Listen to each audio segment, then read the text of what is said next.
My father died in February, and it took me 3 weeks to work up the nerve to open the locked box at the back of his closet. 3 days after I finally did, a television station 41 miles from my apartment went dark for exactly 6 minutes. Not close to 6 minutes, exactly 6 minutes, to the second. Which is the kind of detail you only notice if you already know it has happened before. The box held a VHS tape, a transfer someone had made decades ago from an older reel. The kind of kinescope film stations used to shoot straight off a monitor before anyone trusted magnetic tape to survive. Underneath the tape was a slip of paper in my father's handwriting.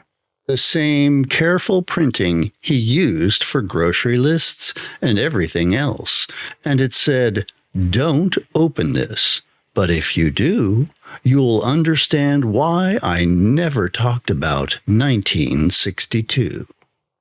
I catalog dead broadcasts for a living, or close enough to a living that my landlord has stopped asking. I run the internet's largest archive of lost signals, test patterns, and regional sign-offs, the small, obsessive corner devoted to stations that briefly stopped being themselves. It had not once occurred to me in 6 years of doing this that I might have been circling my own father's silence the whole time without knowing it. The first 40 seconds are exactly what you'd expect off a monitor in 1962. Color didn't even exist yet on this affiliate, so it's the SMPTE bars in black and white, hissing the way old kinescope always hisses. Then the bars start to bleed, not glitch, bleed, like the gray is a liquid finding a low point to pool into. I slowed it down frame by frame, because that's the job, and at frame 1142, there's a shape hidden inside the static that resolves for exactly 1 frame into an eye, not drawn, not rendered. It reads more like the static briefly organized itself around the idea of an eye and then let go. Underneath the test pattern, the audio picks up what sounds at first like a routine civil defense attention tone, rolling into a standard advisory, the kind of flat, municipal drone that used to interrupt programming for storms and drills. It reads 2 counties correctly, then it reads a 3rd county that has never existed in that state, and the voice does not change pace or tone at all when it says, still in that same droning cadence, "The floor in the hallway is unlocked. You forgot again." I live alone. My apartment is a single room and a bath. It doesn't have a hallway. I still got up and checked the front door, which was locked, which did not make me feel any better, because being right about something like that never does. I run a spectrogram on anything with anomalous audio as a matter of routine. At the 4-minute and 50-second mark, the frequency band between roughly 2,000 and 3,000 hertz stops looking like noise and starts looking like handwriting, block letters climbing the frequency lines, spelling something anyone would read the same way. It was my father's name. Not a nickname, not a family name that could belong to anyone. His full name, first and last, sitting inside a broadcast from a year when he would have been 23 years old, and according to a station directory I found later, 3 months into his first job as a transmission engineer. I understood, sitting there at 1 a.m., with the volume too low and my heart going too fast, why a man who never once raised his voice at me in 30 years had also never once mentioned the first job of his career. Taped to the inside of the box, under the slip of paper, was a second note, shorter, with a name and a phone number. If it happens again, call Warwick. He'll believe you. Warwick Doyle picked up on the fourth ring. He is 81. When I told him my father's name, there was a silence on the line long enough that I checked whether the call had dropped. "He trained me," Warwick said. 1969. I was 20. He was already the senior man on the overnight shift and about the only person at that station who took me seriously. Best engineer I ever worked under. Quietest man I ever worked under, too. I used to think that was just how he was. He warmed up after that, the way people do once they realize you actually want to hear it. He told me my father used to bring a thermos of coffee, so strong the other engineers called it engine cleaner, and he'd hand it over without a word to whoever looked worse off on a graveyard shift. No comment, no lecture, just the thermos. He told me about the one night where he, Warwick, blew a fuse panel, trying to fix something he had no business touching alone, and how my father walked in, looked at it, said nothing to the station manager, and spent 40 minutes teaching Warwick how to do it properly instead of writing him up. "Saved my job twice in the first year," Warwick said, "once from the fuse panel and once from myself." I laughed for the first time since the box, and it felt strange in my chest, the way relief always does when it shows up right next to grief. Then Warwick went quiet again, and this time it wasn't the pause of someone remembering something fond. "There was one thing," he said. "Every year, second week of November, he'd trade his shift with somebody. Never explained why, just paid whoever took it out of his own pocket and made sure he was nowhere near that building on those nights. I used to razz him about it. Asked him once if he had a woman in another town. He didn't laugh. Only time I ever saw him not laugh at a joke. I asked him if November had ever meant anything to him. "Didn't mean anything to me at the time," he said. "Means something now, doesn't it?" 14 years before Warwick's own shift landed on a broadcast, he'd been watching my father quietly engineer his way out of that building every autumn without ever understanding why. My father, of course, had always known. He told me my father left WVKT in 1971, transferred to an affiliate 2 states over, and never spoke about the years before that to anyone Warwick knew of. He told me that in November of 1944, 23 years after my father left, Channel 9 went dark at midnight for 6 minutes, and Warwick was the overnight engineer who caught it happening in real time. He described the same bleeding test pattern, the same drone rolling onto something personal. He wrote a report. 2 weeks later, he was called into an office he'd never been in before, with a man he'd never met, who did not work for the station, holding a folder with Warwick's name on it that was thicker than any personnel file had a right to be for a man who fixes transmitters. He was let go within the month, officially for a billing dispute.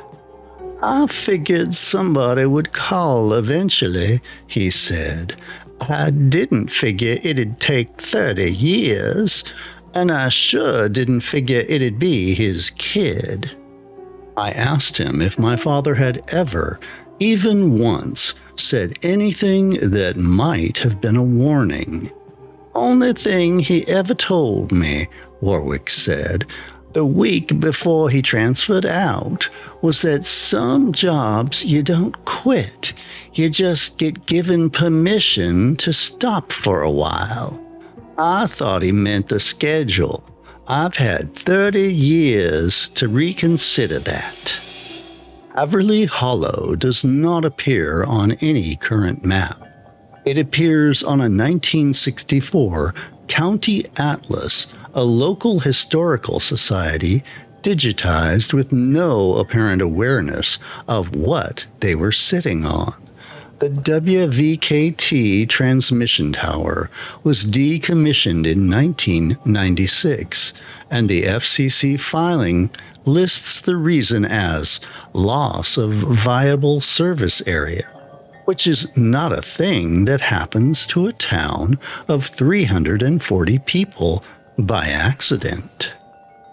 I found a regional filing from an entity called Continuity Standards Group. At the time, it was registered as a subsidiary handling technical compliance for a cluster of affiliates that included WVKT. There was no news coverage of it anywhere. No complaints, no other mention of it that I could find.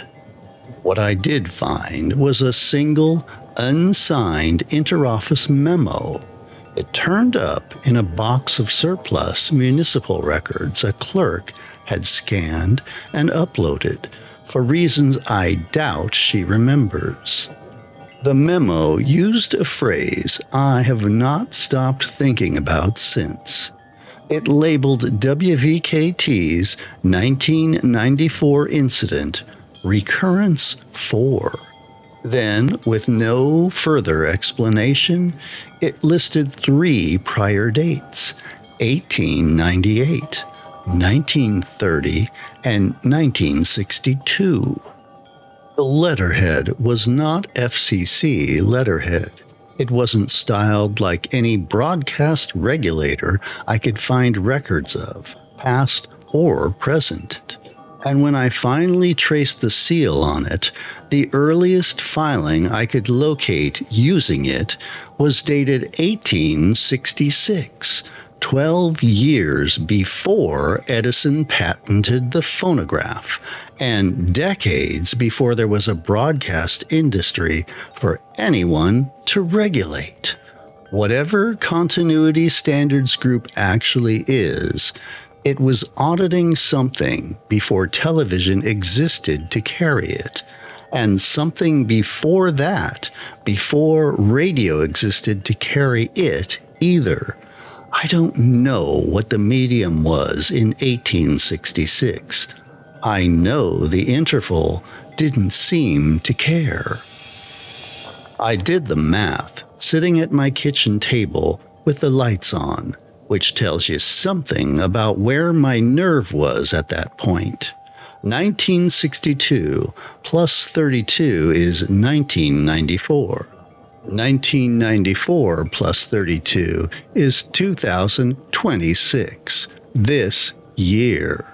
So I went back to that March recording and ran the spectrograph again, slower this time, stretching the same 6 minutes out over most of an evening because I didn't trust myself to catch anything moving at normal speed.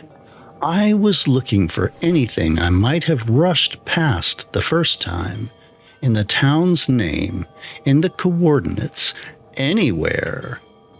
I found something else instead. My own name, sitting beside my father's in the same 2000 hertz band, in the same relative position, 4 minutes and 50 seconds in, not in place of him, beside him. That is the detail that has kept me up more nights than the eye in the static ever did. Whatever this is, it does not appear to erase the name that came before it. It appears to add it. I went looking, after that, for anyone else's story that fit the same shape, and I found 2. Both buried in old regional newspaper archives, both about a parent who worked in broadcast quietly for years and then abruptly didn't.